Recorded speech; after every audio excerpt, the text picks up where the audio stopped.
ये अस्थमा जो हो रहा है ये हमने खुद का क्रिएशन है हमारा, जो भी हमने वातावरण के साथ में किया है ये अस्थमा उसकी वजह से हुआ है। तो जितनी भी fumes, preservative, colouring agent, dust mites, pollution जो भी हो रहा है हमारी दुनिया के साथ में, दैट इज़ द रीज़न कि मदर का ड्यूरिंग प्रेगनेंसी जो हाई रिस्क एलर्जन फूड्स होते हैं उनको थोड़ा अवॉइड करना, जैसे कि जिसमें कि नट्स माने जाते हैं and milk of course is also counted, sea food.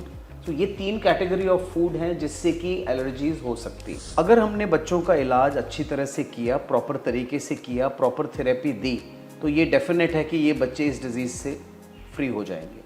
नमस्कार, सेहतनामा देख रहे सभी दर्शकों का स्वागत। सबसे पहले गुजारिश, सेहतनामा को प्लीज सब्सक्राइब जरूर करिए। और आज आपके सवालों के जवाब, अस्थमा, बच्चों में अस्थमा वीडियो आपने पसंद की और बहुत सारे सवाल उसमें आपने किए हैं जिनके जवाब आज हम डॉक्टर महेश हीरानंदानी जी के साथ ही जानने की कोशिश करेंगे। बहुत बहुत स्वागत सर एक बार फिर।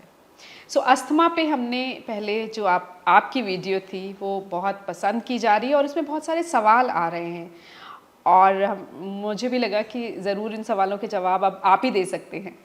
सो हम सवाल से ही शुरू करते हैं। जो दर्शक देख रहे हैं वो सवाल पूछे और सवाल देख के लग रहा है कि ये काफ़ी सीरियस प्रॉब्लम है बच्चों में, क्योंकि जो लोग हैं वो ये कह रहे हैं कि बताइए क्या करें कि बच्चा ठीक हो जाए।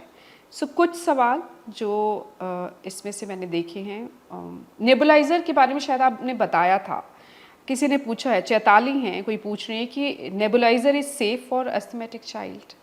तो सबसे पहले मैं दर्शकों को ये बताना चाहूँगा कि इस पहले वाले वीडियो के बाद में मुझे इतने सारे फ़ोन कॉल्स आए हैं हैदराबाद, कोची और इवन न्यूजीलैंड से एक पेशेंट जो कि पंजाब विजिटिंग थे, उन्होंने परसों आके मुझे दिखाया और क्लियरली बताया कि किस तरीके से उन्होंने इस वीडियो को देखा, काफ़ी उन्हें इन्फॉर्मेशन मिली और उसकी वजह से वो यहाँ आए हैं। अब आ गई बात नेबुलाइज़र की। जैसा कि मैंने पहले बताया था कि एस्मा का जो सेफेस्ट ट्रीटमेंट है वो इनहेलर थेरेपी है, इनहेलेशन थेरेपी है। That means respiratory tract, respiratory passage के थ्रू जो भी दवा जाएगी वो सेफ़ मानी जाती है, क्योंकि उसकी मात्रा बहुत थोड़ी होती है। वो एग्जैक्ट रेस्पिरेटरी ट्रैक्ट में जाती है जहाँ की हमें उसका असर चाहिए और अगली कुछ सांसों में वो दवा बाहर भी निकल जाती है और वो दवा बिल्कुल माइक्रोग्राम्स में होती है। सो नेबुलाइज़र या इनहेलर्स का सेवन इज़ सेफ़र। जो ओरल दवाइयाँ, सिरप और टैबलेट हैं उनसे कहीं सेफ़र है। और अगर हमने इस दवा को लॉन्ग टर्म यूज़ करना है हफ्तों से महीनों तक, then the final answer is only inhaler therapy, nebuliser therapy, safest वही फॉर्म। और आप में से बहुत सारों ने सवाल किया है कि सर से कैसे मीटिंग हो सकती है, कैसे आप अपने बच्चे को दिखाना चाहते हैं, तो आप Cloud9 हॉस्पिटल चंडीगढ़ में कांटेक्ट कर सकते हैं। गूगल पे आपको नंबर मिल जाएगा, आप नंबर लेके अपॉइंटमेंट लेके सर से मिल सकते हैं। सो अब अगला सवाल, नींद में खांसी, वॉमिटिंग होना अस्थमा के साइन हो सकते हैं क्या? ये पूछा है कोई प्रदनीश हैं। तो ये मैंने समझाया था कि नॉर्मल खांसी और अस्थमा को कैसे डिफ्रेंशिएट किया जाए, क्योंकि एक आम वायरल फीवर में भी ज़ुकाम, खांसी, बुखार होता है, पर हर बच्चे में 3 से 5 दिन में वो ख़त्म हो जाता है। अगर ये खांसी ज़ुकाम 10 दिन से ज़्यादा चले या किसी भी बच्चे को खांसी आए भागने दौड़ने पर, हंसने पे, सोने के बाद, उठते वक्त, या किसी भी फ्यूम्स को एक्सपोजर हो के, कई बच्चे किचन में चले जाते हैं, सडनली तड़का लग रहा है, उसको एक्सपोजर हो गया, खांसी शुरू हो जाती है। कई बच्चे होते हैं खांसते खांसते उल्टी कर बैठते हैं। बहुत लेट ऐसा होता है बच्चों में कि बच्चे को एक्चुअली सांस की तकलीफ होती है। सो अस्थमा सांस की तकलीफ के नाम पे जाना जाता है, दमा, दम की बीमारी जिसमें सांस की तकलीफ होती है। पर बच्चों में जो कॉमनेस्ट सिम्टम है वो होता है खांसी ऑफ दीज टाइप्स, जो मैंने आपको समझाया कि किस तरह की खांसी को हम अस्थमा कहेंगे या अस्थमा के बारे में सोचें। तो इस पर ध्यान देने की ज़रूरत है कि कैसी खांसी बच्चे को आ रही है, तो और तुरंत डॉक्टर के पास जाएं। अब एक और सवाल है, अमरिंदर कुमार हैं जो ये पूछ रहे हैं कि 7 साल का बेटा है और उसे 1 साल से अस्थमा की प्रॉब्लम है, घर में किसी को नहीं है, क्या करें बताएं? तो मैं ये बता दूं आपको कि मतलब घर में नहीं है तो इसमें कोई हैरानी वाली बात नहीं है, क्योंकि अगर हम जेनेटिक लिंक बिठाने की कोशिश करेंगे कि भाई ये तो फैमिली में होता है, फैमिली में चलेगा, ऐसा ज़रूरी नहीं है। क्योंकि ये अस्थमा जो हो रहा है ये हमने खुद का क्रिएशन है, हमारा जो भी हमने वातावरण के साथ में किया है, ये अस्थमा उसकी वजह से हुआ है। तो जितनी भी fumes, preservative, colouring agent, dust mites, pollution जो भी हो रहा है हमारी दुनिया के साथ में, दैट इज द रीजन। 9 साल का बेटा है, कोई उज़मा है जो पूछ रही, 3-4 साल से प्रॉब्लम है। विंटर में कोल्ड एयर में ज़्यादा प्रॉब्लम होती है, डस्ट एयर में प्रॉब्लम बढ़ जाती है, और वो ये पूछ रही है कि क्या प्रिकॉशन ली जाए और क्या खाया जाए। ओके तो कई लोग ये सोचते हैं कि भाई सिर्फ सर्दियों में ये प्रॉब्लम होती है, तो मैं उनको बता दूं कि सर्दी गर्मी ये प्रॉब्लम बराबर है। इनफैक्ट हम कहते हैं जब चेंजिंग सीजन होते हैं, दैट मीन्स हमारे 2 त्यौहार Dussehra and Holi, change off season होता है, गर्मी से सर्दी, सर्दी से गर्मी, उस टाइम इस प्रॉब्लम की शुरुआत होती है। तो एक्सट्रीम विंटर में क्या ये प्रॉब्लम ज़्यादा होती? नहीं, ऐसा ज़रूरी नहीं है। मतलब अगर आप रशिया या और कोल्ड कंट्रीज़ में चले जाएंगे तो वहाँ एस्मा का इंसिडेंस कोई बहुत ज़्यादा नहीं है। सो बहुत ज़्यादा ठंड से ये प्रॉब्लम नहीं बढ़ती है, इट इज़ वेरी क्लियर। जो बच्चा प्री डिस्पोज होगा, दैट मीन्स कि अगर उसमें कुछ ऐसे फैक्टर हैं उसके वातावरण में या उसके हैबिटस में, या कुछ ऐसी गलत चीज़ें हुई हैं प्रेगनेंसी के दौरान या बेबी केयर हैंडलिंग में, तब वो बच्चा डेफिनेटली अस्थमा हो सकता है। उसको कैसे प्रिवेंट करना है वो मैं आपको बताता हूँ। अब आप बताइए। तो प्रिवेंटिव स्ट्रैटेजी में सबसे पहली चीज़ है कि मदर का ड्यूरिंग प्रेगनेंसी जो हाई रिस्क एलर्जन फूड्स होते हैं उनको थोड़ा अवॉइड करना। जैसे कि तो जिसमें कि नट्स माने जाते हैं, and milk of course is also counted, seafood. तो ये 3 कैटेगरी ऑफ फूड हैं जिससे कि एलर्जीज हो सकती हैं। मतलब जो प्रेग्नेंट लेडी है वो देखे कि किस चीज़ से, क्या खाने से उसे एलर्जी हो रही है, हाँ, और वो ना उनको खाया अवॉइड जाए। करना है। उसका असर वरना होने वाले बच्चे पर अस्थमा के रूप में हो सकता है। बिल्कुल। कई मदर्स होती हैं जिनको ऑलरेडी स्किन की एलर्जी होती है। ऐसी मदर्स में पाया गया है प्रोबायोटिक्स एक गुड बैक्टीरिया होते हैं जिनको कि हम मदर को प्रेगनेंसी के दौरान देते हैं, और ऐसे में पाया गया है कि उनके होने वाले बच्चों में इंसिडेंस ये स्किन एलर्जीज का और अस्थमा का कम हो जाता है।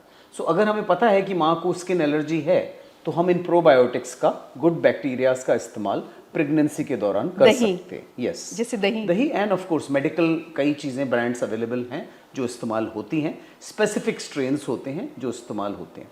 दूसरी चीज़ most important, breast feeding and exclusive breast feeding. ये कहा जाता है कि अगर आपने एलर्जिक डिसऑर्डर से बच्चे को बचाना है तो एक्सक्लूसिव ब्रेस्ट फीडिंग, सिर्फ माँ का दूध बच्चे को मिले पहले 6 महीने। वो कहते हैं कि एक बार भी उसको गाय का दूध या किसी भी किस्म से ऊपर वाला दूध नहीं देना है। That in itself is a protection, मतलब वो आपके बच्चे को हर किस्म की एलर्जी से बचाएगा। तो ये सेकंड चीज़ हो गई।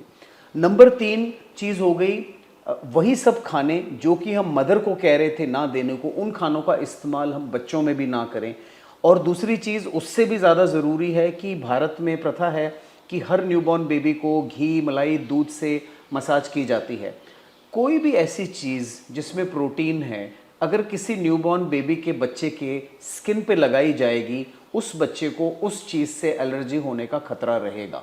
सो अगर मलाई, दूध, घी बच्चे के शरीर पे इस्तेमाल हो रहा है पहले 6 महीने में, वो बच्चा उन चीज़ों को एलर्जिक बनेगा और उसके सिम्टम्स होंगे skin allergy, followed by food allergy and then followed by respiratory passage allergy. और एक ये कंटिन्यूअम है, इसको हम एलर्जिक मार्च कहते हैं, एलर्जिक मार्च पास्ट।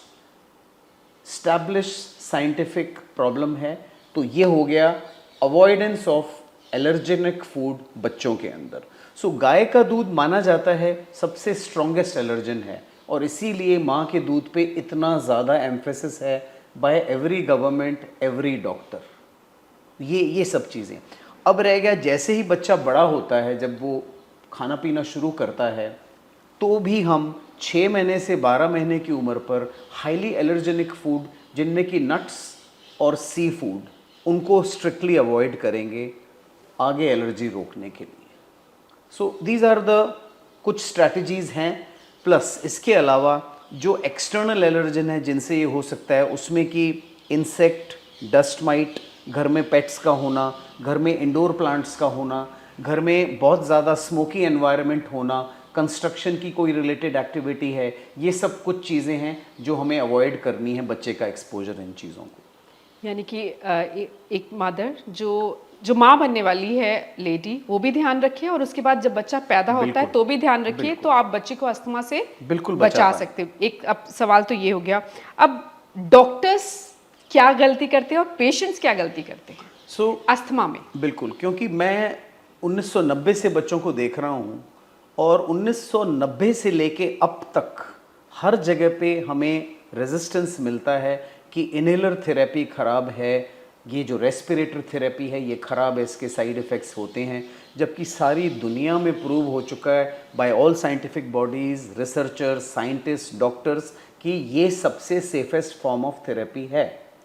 अब इसी धारणा का शिकार हो जाते हैं हमारे डॉक्टर्स सारी कैटेगरीज़ के, वेदर वो एलोपैथिक सिस्टम के हों या अल्टरनेटिव सिस्टम्स के हों, वो मान के चलते हैं कि इनहेलर थेरेपी तो पेरेंट को बतानी ही नहीं चाहिए, जबकि ये गलत है।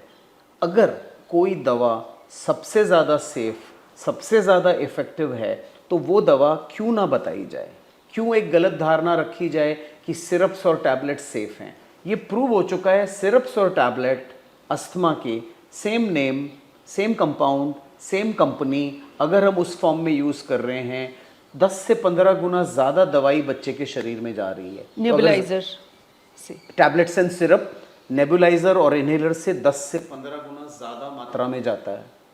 That's why the side effects are there. इसीलिए respiratory therapy, inhaler therapy, nebulizer therapy को सेफ माना जाता है, बट डेफिनेटली ये स्ट्रिक्ट गाइडेंस में लेनी चाहिए, अंडर सुपरविजन लेनी चाहिए।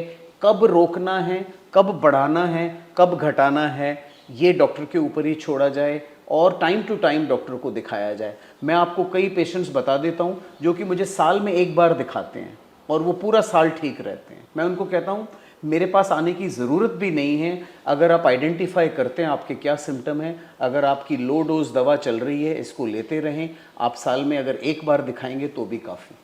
जिन बच्चों को अस्थमा है, 1 साल 2 साल के बच्चे, 4 साल के, 8 साल के, 5 साल के, फाइनल आउटकम इनका क्या ये कब तक ठीक हो जाते हैं? और आगे ज़िंदगी में क्या अभी इन्हें अस्थमा होता है? तो बच्चों में ऐसा देखा गया है कि 70 से 80% बच्चे 12 साल की उम्र तक डिजीज़ फ्री हो जाते हैं, which is a good number.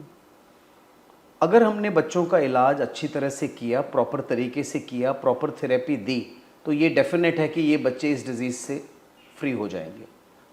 और इसके लिए एक प्रॉपर वक्त पर, प्रॉपर टाइम पर डॉक्टर को दिखाना ज़रूरी है, और जो दवा बता दी गई है उस दवा को उतने समय तक लेना ज़रूरी है।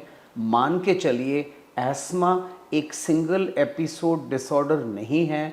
Asthma is a disease of remission and relapses. That means एक एपिसोड होगा, वो ठीक होगा, और मान के चलिए कुछ हफ्तों में सेकंड एपिसोड होगा ही होगा। तो क्यों मान के चले हम, क्यों ढूंढें ऐसा इलाज जो कि हमें परमानेंट सॉल्यूशन दे दे? ऐसा परमानेंट सॉल्यूशन नहीं है, ये परमानेंट सॉल्यूशन विद एज ही आएगा।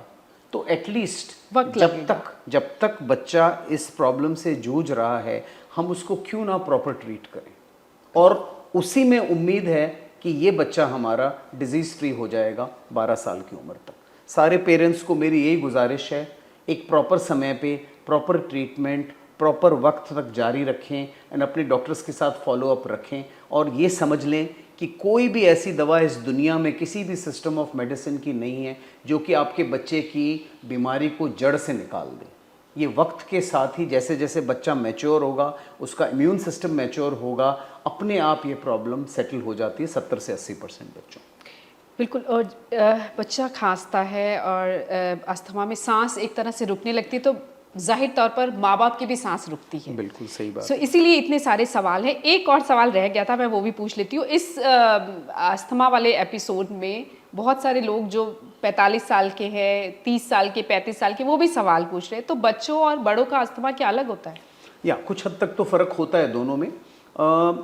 बच्चा प्रीडिस्पोजिशन, मतलब उसको अस्थमा होना है या नहीं होना, कुछ हद तक तो वो एक सर्टेन रिस्क फैक्टर्स के साथ पैदा होता है।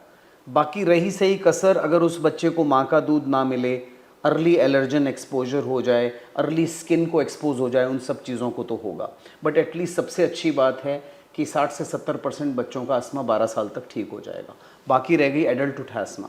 एडल्टहुड अस्थमा वो होता है जिसमें कि सालों तक, 20 साल, 30 साल, 40 साल तक जिस इंसान के लंग्स का एक्सपोजर हो रहा है टू एनवायरमेंटल पोल्यूशन, उनको ये अस्थमा होता है लेटर इन द पार्ट। और वैसे भी माना गया है, मतलब अब तो ये क्लियर हो चुका है, जैसे जैसे इस दुनिया में इन्फेक्शन कम हो रहे हैं, एलर्जीज आ रही हैं आगे, बिकॉज इन्फेक्शंस को तो हमने कॉन्कर कर लिया, वैक्सीनेशन दे के उनको ट्रीट कर लिया, बट एलर्जिक डिसऑर्डर्स बढ़ते जा रहे हैं।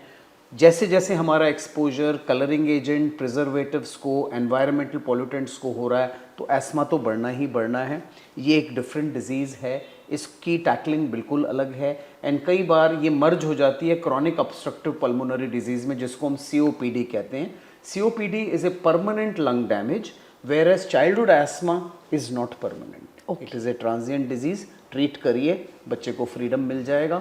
वेयर एज एडल्ट डिजीज़ में आप उसको कंट्रोल कर सकते हैं, कंप्लीटली क्योर नहीं कर सकते। ये एसेंशियल डिफरेंस है इन दोनों बीमारियों। बहुत बहुत शुक्रिया इस पूरी जानकारी के लिए।